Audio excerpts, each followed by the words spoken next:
The author of this bill, the outstanding new member who introduced this bill, the gentlewoman out of Kansas, Congresswoman Nancy Boyda. And I have just had her, so can you... Just a quick correction. The bill was passed in 1996. Irrespective of, it was not one of those that were, as you had suggested in your opening statement. Ms. Boyda, you have as much time as you may consume. The Chair recognizes the gentlewoman from Kansas. Thank you so much. Mr. Speaker, I rise today to introduce a bill that will help rebuild the American people's faith in our Congress. Last year, a member of this House, Congressman Bob Ney, praised legislation that would have stripped the pensions of members of Congress who are convicted of trading votes for bribes.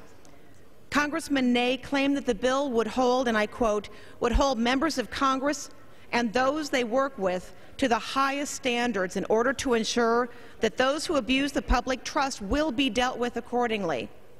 But that bill never passed, for which Congressman Ney is probably grateful. On Friday, he was sentenced to serve 30 months in federal prison.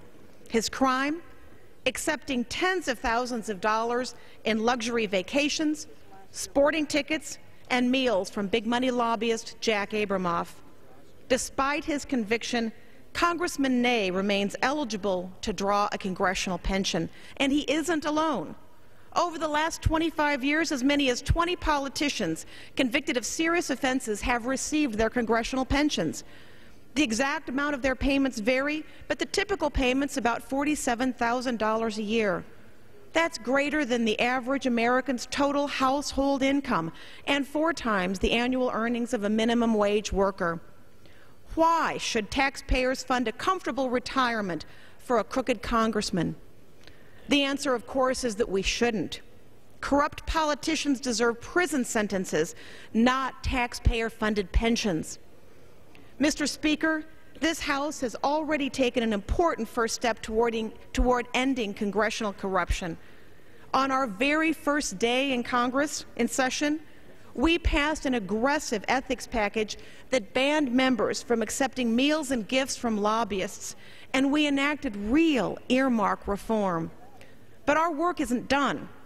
During my campaign, I promised my constituents that I would help end big money's control of Congress, and that promise won't be fulfilled until members who accept big money bribes cannot still retire at taxpayer expense.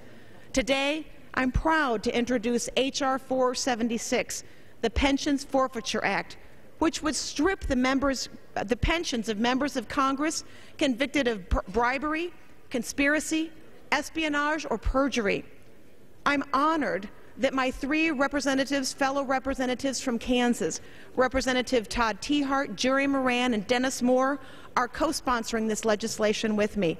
All of us, Republicans and Democrats alike, are answering Kansas' demands to sever the link between money and politicians.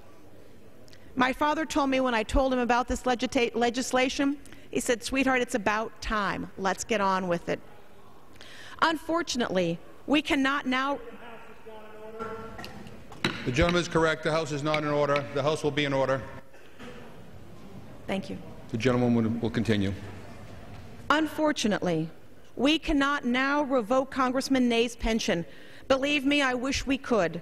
But the Constitution prohibits us from passing such laws after the fact. But we can, and we must prevent this from happening again.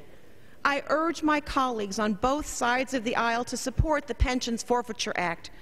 I hope that this bill will further deter corruption. Perhaps when congressmen know that their retirement benefits are on the line, they'll think long and hard before committing a federal crime.